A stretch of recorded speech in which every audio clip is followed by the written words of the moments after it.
UNICEF ने बृहस्पतिवार को कहा कि वो कोरोना वायरस के खिलाफ वैश्विक सहयोग के तहत भारत में 9 ऑक्सीजन प्लांट लगा रहा है।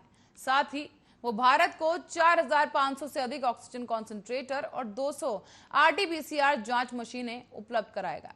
वैश्विक संस्था ने एक बयान में कहा कि ये 9 ऑक्सीजन प्लांट गुजरात, अरुणाचल प्रदेश और त्रिपुरा में अस्पतालों में लगाए जा रहे हैं। अरुणाचल प्रदेश, गुजरात, नागालैंड, महाराष्ट्र, मेघालय और त्रिपुरा में 26 ऑक्सीजन प्लांट लगाए जाने हैं। साथ ही आपको बता दें, यह भी कहा गया है कि 4,650 ऑक्सीजन कॉन्सेंट्रेटर अरुणाचल प्रदेश से लेकर आपको बता दें अरुणाचल प्रदेश, मणिपुर, सिक्किम, राजस्थान, गुजरात, पश्चिम बंगाल और अन्य राज्यों के लिए खरीदे गए हैं। इससे पहले 3,000 ऑक्सीजन कॉन्सेंट्रेटर उत्तर प्रदेश और उत्तराखंड में इस्तेमाल किए गए थे। और इसके साथ ही आपको बता दें कि करीब 10 राज्यों को 512 हाई फ्लो नेजल कॉन्यूल भी भेजे गए हैं। यूनिसेफ ने भारत की प्रतिनिधि डॉक्टर यास्मीन अली हक ने कहा कि कोविड-19 मामलों में वृद्धि ने भारत में स्वास्थ्य देखभाल सुविधाओं पर भारी प्रभाव डाला है। संकट के दौरान ऑक्सीजन की सख्त जरूरत है और कोविड-19 से गंभीर रूप से पीड़ित लोगों को समय पर ऑक्सीजन सपोर्ट मिलने से उनकी जान बच सकती है। यूनिसेफ ने कहा कि वो अगले कुछ महीनों में 14 अतिरिक्त ऑक्सीजन उत्पादन संयंत्र खरीदेगा। मेडिकल ऑक्सीजन का उपयोग कोविड-19 के गंभीर रोगियों, बीमार नवजात शिशुओं और निमोनिया से पीड़ित बच्चों के इलाज के साथ साथ जन्म संबंधी जटिलताओं का सामना करने वाली माताओं की सहायता करने और सर्जरी के दौरान रोगियों के लिए किया जाएगा।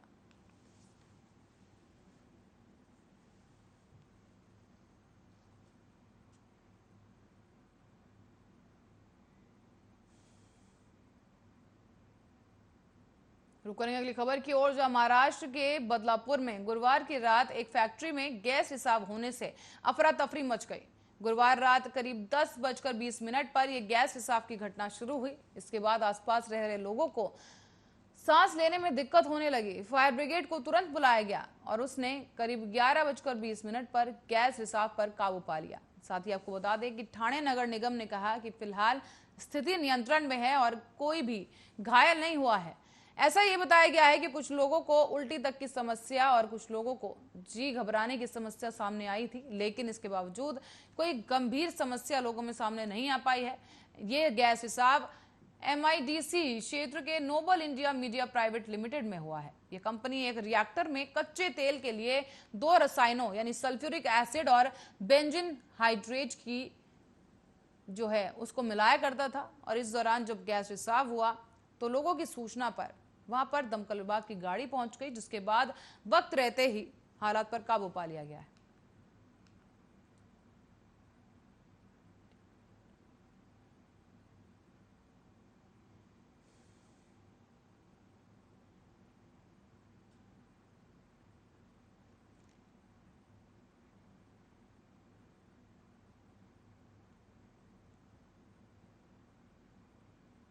और देश में कोरोना महामारी के बीच अलग अलग रंग के फंगस भी अब मुश्किलें खड़ी करने लगे हैं।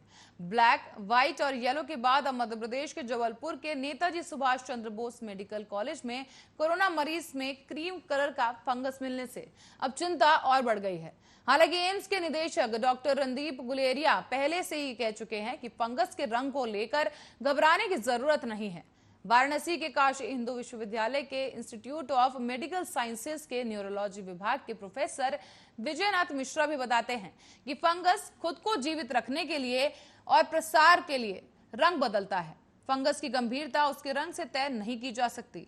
फंगस के कई प्रकार अलग अलग तरह के रंग पैदा करते हैं, जैसे कि गुलाबी, लाल, नारंगी, पीला, हरा और ग्रे।